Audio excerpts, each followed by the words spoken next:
Hello, Indian mythology fans. My name is Sonika, and I am the author of the book Who God Really Is.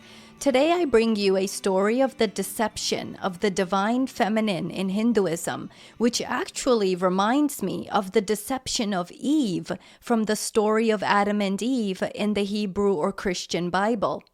Remember, you should compare your inner self, your emotions, your way of being, your nature with the teachings that I provide in this podcast to build better relationships and healthy foundations in your life. That is how this podcast is meant to be used by all its listeners.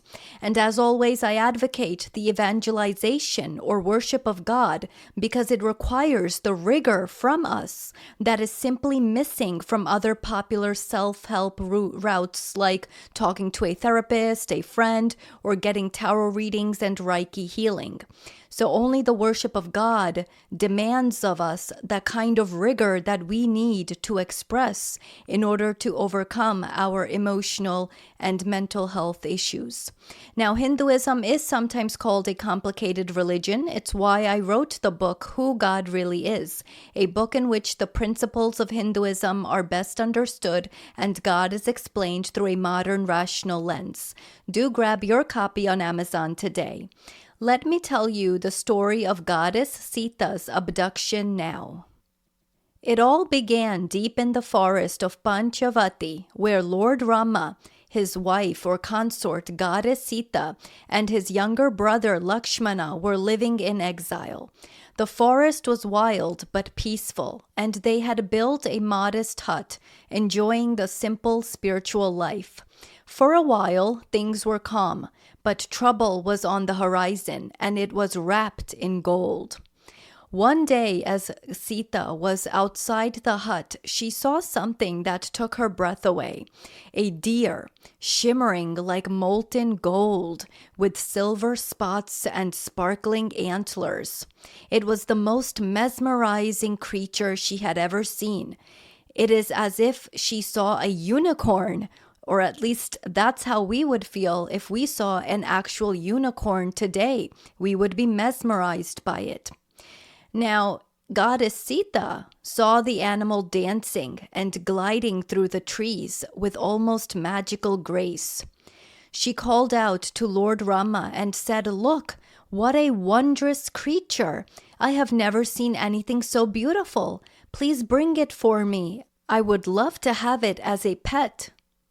Lord Rama, though being a prince and a warrior, was wise, and he looked closely at this deer and sensed something strange.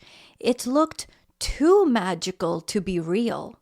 He whispered to Lakshmana, "This may be a trick. I suspect it's a Maya, an illusion created by a Raksha or demon." But Sita was insistent, enchanted by the beauty of the deer. She really wanted this deer to be her pet. Lord Rama loved Sita deeply. Wanting to please his goddess wife, he said, "All right, I'll go after it, but if I don't return soon, stay inside the hut, and Lakshmana, guard her well." And with that, Lord Rama took up his bow and arrows and headed into the forest after the golden deer. Now here's the twist. This deer was not a deer at all. It was a Marika, a powerful Rakshas, and uncle of Ravana, the demon king of Lanka. Ravana had forced Marika to help him in a plan to kidnap Sita. Marika knew it was dangerous. He warned Ravana that messing around with Lord Rama would be his doom, but the demon king Ravana threatened him. So this Raksha or demon Marika reluctantly agreed. He reluctantly agreed to kidnap Lord Rama's wife, Sita. He transformed himself into the magical deer, knowing full well it would cost him his life. But he was backed into a corner by Ravana, the demon king. What could he do? Lord Rama chased this deer through the forest. Every time he thought he was close, it darted just out of his reach. Finally, deep in the woods, Lord Rama realized the truth. This was no ordinary creature. He took a powerful arrow, aimed carefully, and shot it through the deer. As the arrow struck, the golden illusion vanished. Marika revealed his true Rakshas form, bloody and dying. But with the last of his strength, this demon cried out in Lord Rama's voice, "Lakshmana, Sita, help me!" He was mimicking Rama's tone and voice perfectly. This is what the demon Marika did before life left him. Back at the hut, Goddess Sita heard the cry. She panicked. "Something has happened to Rama." She cried, "You must go, Lakshmana. He needs help." Lakshmana was torn. "That's not Rama," he insisted. "No one can harm him. He is no ordinary individual. It's a trick. He told me to stay and protect you, Sita."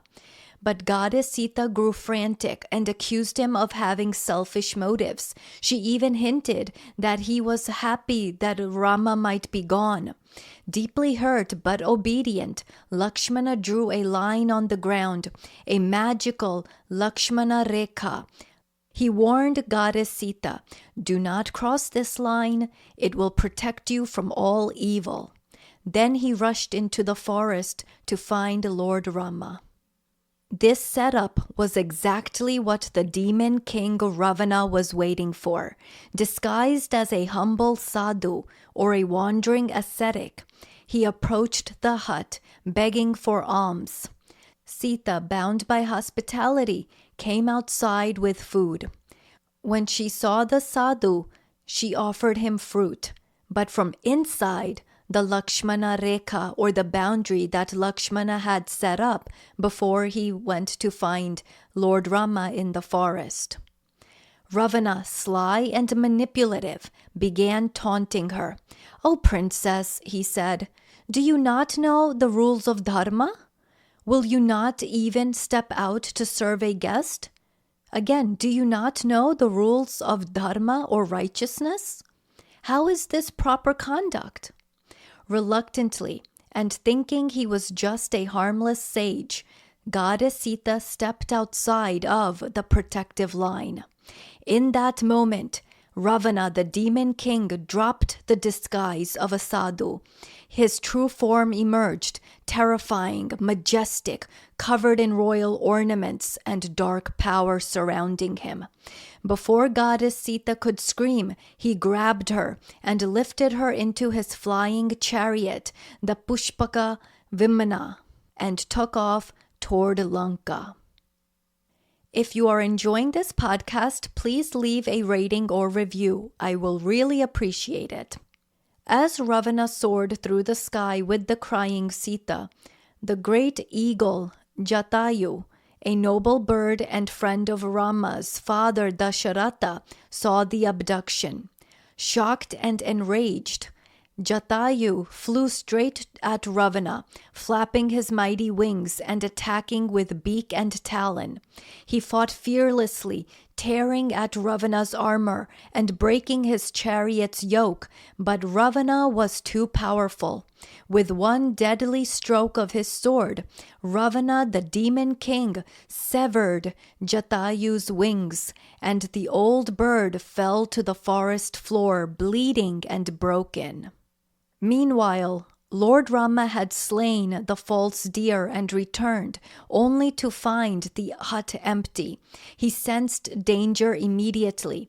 "Sita!" he called again and again, running through the forest with Lakshmana. The brothers found signs of struggle and then, heartbreakingly, came across the dying bird Jatayu. The eagle, gasping for breath, told them everything, how Ravana had kidnapped Sita and flown south toward Lanka.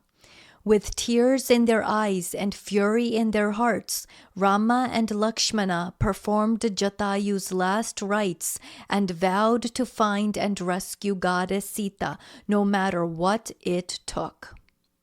This event in the Ramayana, the golden deer's appearance, the deception of goddess Sita, and Sita's abduction, became the turning point, the major turning point of the Ramayana. It sets Rama on a quest that will lead him to form alliances with monkey gods and bears and even meet the mighty Hanuman.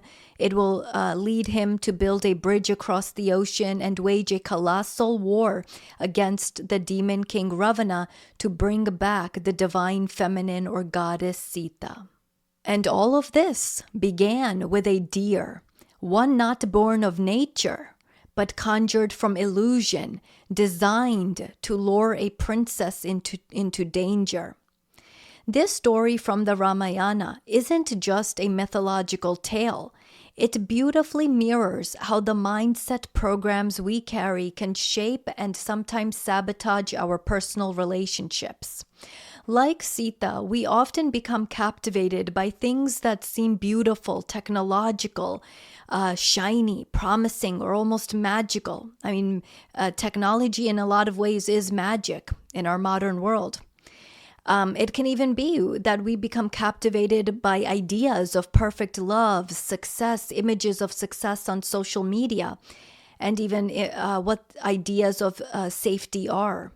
These desires, these captivations form mental patterns, programs we repeat, and these patterns take root in early experiences or societal experiences. We have social experiences. That's how they take root. They start to become mental patterns, programs in us, and they start to really take root from early experiences and social conditions and experiences we have. And when we chase after those illusions that have formed these patterns, mental patterns, mindset programs, we unknowingly invite imbalance or manipulation into our relationships, all while thinking that we're pursuing something noble, harmless, or good. Sita's desire for the golden deer represents how unexamined desires and attachments can override intuition or wisdom. Rama sensed that something was just too good to be true. Something was off about that golden deer. But Sita's longing and captivation was strong enough to override the warning signs. Reality, in a lot of ways, is what she was unable to see. Here I am reminded of Eve's attachment to the apple in the story of Adam and Eve, or the fruit from the forbidden tree. Similarly, in relationships, we often ignore red flags or gut feelings because of programmed expectations or drives. You know, we have certain urges or drives in us. If I just get this one thing, everything will be fine, or it seems to be okay. That's what we tell ourselves. It shows how attachments to ideals and imagery, certain kinds of images, can make us vulnerable when they're not grounded in awareness, genuine awareness, intelligence, awareness about the reality of this world, awareness of circumstances, and just all around lack of intelligence, is what makes us vulnerable. Lakshmana's dilemma reveals another mindset program in this Indian myth: the pressure of emotional manipulation and guilt. This is something that we can easily buy into. Others can easily get us to buy into this. And we easily can find ourselves being emotionally manipulated and feeling guilty, even though our intelligent observation about a circumstance keeps telling us, trying to speak to us in the back of our minds that this cannot be real, or there's something off, there's something wrong here, there's something untruthful here. But we can still be emotionally manipulated. And that often happens because we have not yet become truly one with God. We have not yet accomplished the genuine God mindset. So even though we can have certain thoughts or ideas in the back of our minds, we still have not become one with God. And so we just don't have that strength in us, that rigor, that confidence in us to express what's in the back of our minds. We instead kind of easily fall into or relatively easily can fall into regrettable emotional manipulation from others. We can be taken by it.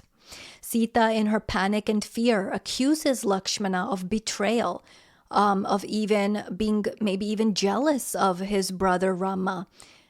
Despite all of Lakshmana's loyalty to Rama for a long time. This is something many of us experience in relationships. Fear, projection, self-projection, or insecurity, they can all lead us to misinterpret love, loyalty as abandonment or apathy. Especially when past wounds are triggered or when we are just so taken by a temptation, something too good to be true that we just feel we have to have, maybe because everyone else has it or other people have it. These kinds of reactions are rarely about the present moment. They're responses shaped by deep-seated beliefs, psyches that need healing. Ravana's disguise as a sage speaks to how our greatest challenges in relationships often appear in disguise. Toxic patterns, unhealthy partners, or internal wounds show up looking sometimes even wise, kind, or even necessary. So, as I sometimes like to say to people, the devil often appears with a smile on his face and with charm, and often can even play to our sexual inclinations and desires, makes us feel good. So that's how the devil often appears in this world, in reality. In reality, no matter where you are in the universe, you could be up in space, you could one day be on Mars, the devil will appear with a smile on his face. And when our inner protective boundaries, like the symbolic Lakshmana Rekha that Lakshmana had set up to guard goddess Sita, are ignored or crossed, we become vulnerable to harm. And the trouble is we often don't even realize that our inner protective boundaries, that those instincts first, in the form of instinct, intuition, and sometimes like these inklings and thoughts that we have in the back of our minds that are just trying to keep us protected, trying to warn us, when we often don't even know that those are breaking down, or that we're ignoring them, or that we are setting aside in the midst of temptation, in the midst of what appears as disguise in relationship dynamics. These boundaries are not just physical, as I said. They're spiritual. They can be inklings in the back of our minds.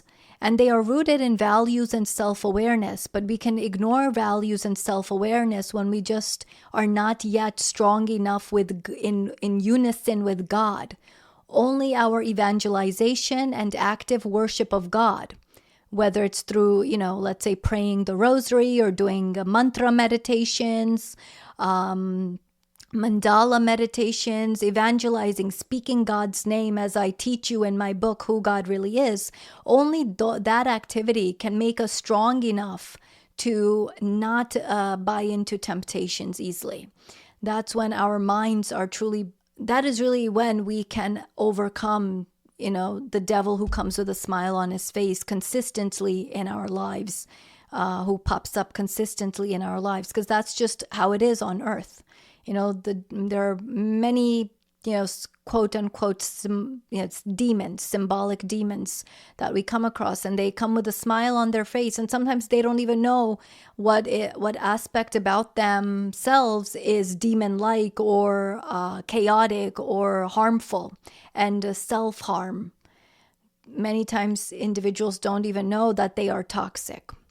But when we are evangelizing God and dedicated to repeating God's name, when we do that, we actually end up shaping our mind into something that just becomes so strong that even those, no quote unquote devil or agent of chaos can get to us, can cross our inner protective boundaries.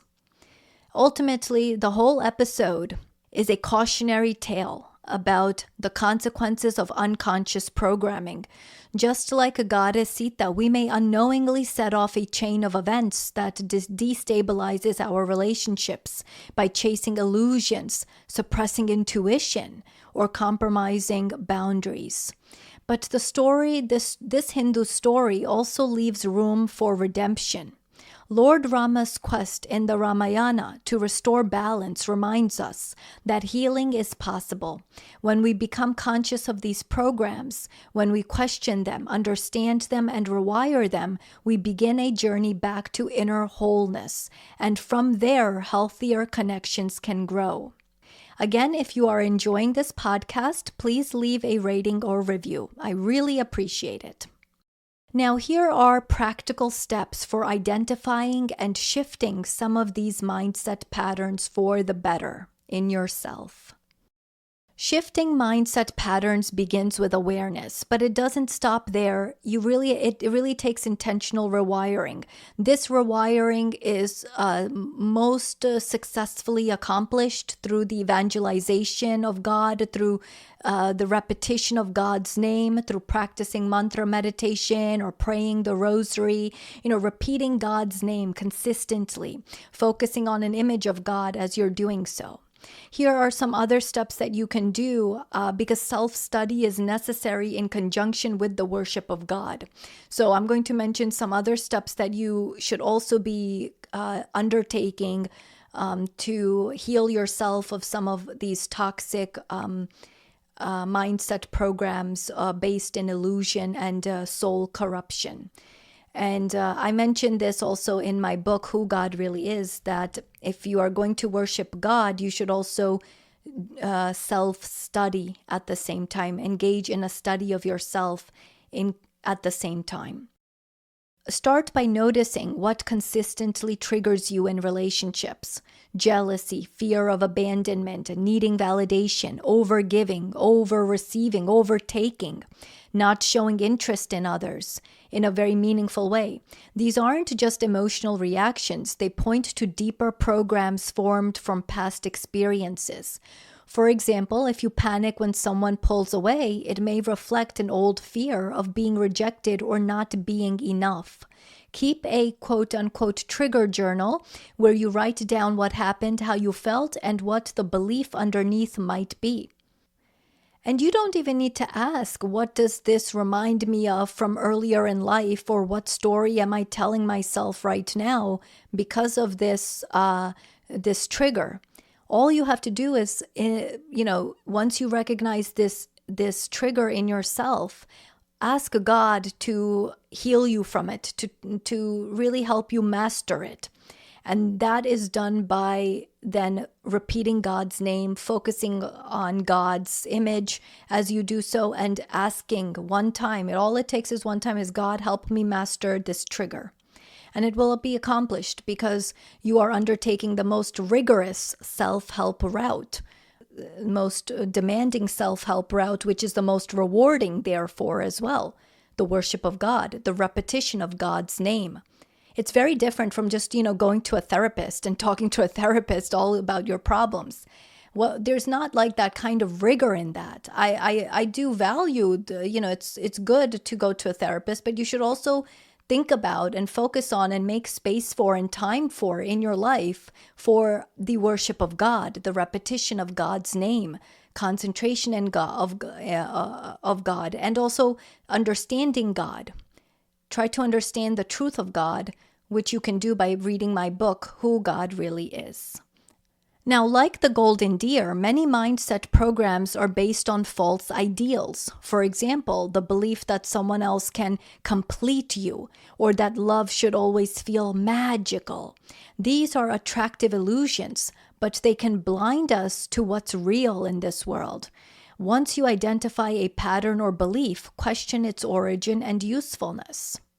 Really question its usefulness. And again, if you determine that it's not in accordance with your nature, with who you truly are, with what fits you, then ask God to give you the intelligence that will allow you to master it. And every time that ideal pops up, or you have the tendency rise up in you to act on that ideal as you are relating with others, immediately allow that freed up, lightweight intelligence, lighter and freer intelligence that your worship of God has allowed you to have.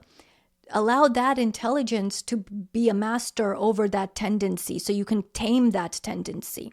And the more and more you do that, the more free you be, the more you're just able to become self-mastered, the more unbothered you are.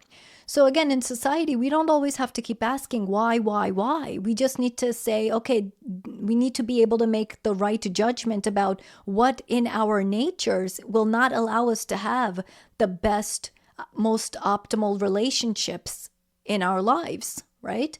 So you just need to just say, okay, I'm worshiping God. It's the most rigorous self-discipline technique or method out there, method for becoming self-disciplined out there, self-controlled, self-mastered. And I'm just going to ask God to give me that power that allows my intelligence to overpower any of these tendencies that lead me into acting out of false ideals or false beliefs or magical thinking, unreal thinking, illusions, too much emotion, right? So once you gain that intelligence, you can easily use your mind to kind of tame your heartstrings, which is important in life. But only the dedicated repetition of God's name allows you to become self-mastered in this way that I just described. Not, Reiki healing or getting a tarot reading or talking to a therapist or a friend about your problems, and that's all you do. Like, that's not going to help you. Neither will a spa day help you, or a sea salt bath or whatever. None of these things are going to help you the way, your dedicated worship of God will help you. If we want to, to go the deepest in ourselves and heal the deepest parts of ourselves, the most ancient parts of ourselves, because we've lived before many times. To heal those ancient parts of ourselves, we have to reach for the highest. To go the deepest, we have to reach for the highest first. Now, just as Lakshmana drew a protective line, we all need healthy emotional boundaries. These boundaries protect your time, energy, and emotional well-being, not from love, but from losing yourself in it. Without clear inner boundaries, you may overextend yourself, tolerate poor behavior, or forget your values in the name of connection. I never liked that saying, falling in love, right? If you really want to be in love, you want someone who will help you rise in love. If you find someone that you fall in love with, it possibly means that you're with the wrong person and you're going to face some harsh reality in the future. But if you find yourself, man, I feel like I'm rising in love with this person, then you have found like an amazing, amazing human being to be with. And there is no upgrade after that human being. Like, that's like a once in a lifetime kind of human being to be with in a romantic relationship. So you want to find someone where you say to yourself, I am rising in love with this person. Not falling in love, rising in love. The worship of God can help us understand ourselves and our nature better. So then it helps us define our non-negotiables. And so when we realize in another person that certain non-negotiables are just not there, we can recognize, first of all, these qualities earlier on in another person, because the worship of God allows our mind to just become more sharp in that way. We become more intelligent, truly intelligent. And that word intelligence is very important, according to what I write in my book, Who God Really Is. So we become more intelligent through the active worship of God, through the active repetition of God's name. That allows us to immediately recognize, or without too much time being lost, we recognize in another person whether or not he or she has our non-negotiables, in him or her.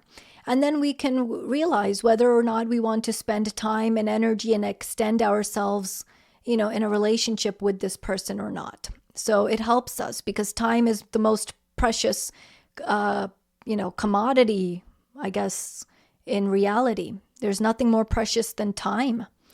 The more time you have, the more time you have for love, the more time you have for passionate sex, the more time you have for, parties, and the more time you have for joyful events.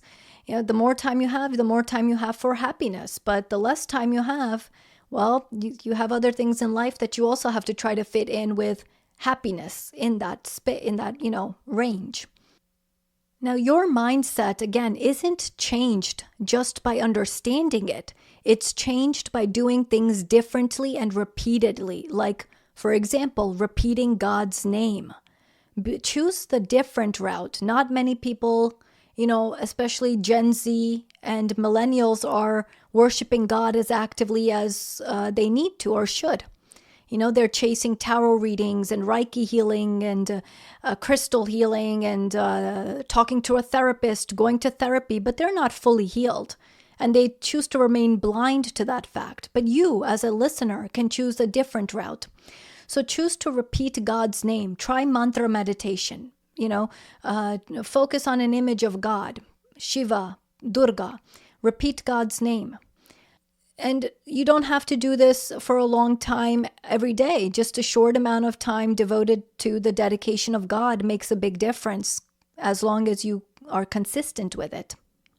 A lot of people are repeating affirmations, but you really have to choose. You have to seek an exogenous supreme being, as I discuss in my book, Who God Really Is, to really get the fruits of your labor. Why? If you can use your time, in for self-care and self-help in the most beneficial way, which is the worship of God, why choose to take part in other less rigorous, less demanding, and therefore less fruitful routes of self-care and self-help?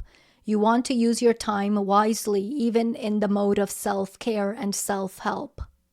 Surround yourself also with people who support your spiritual evolution. Healthy relationships reflect back your worth and challenge you in growthful ways.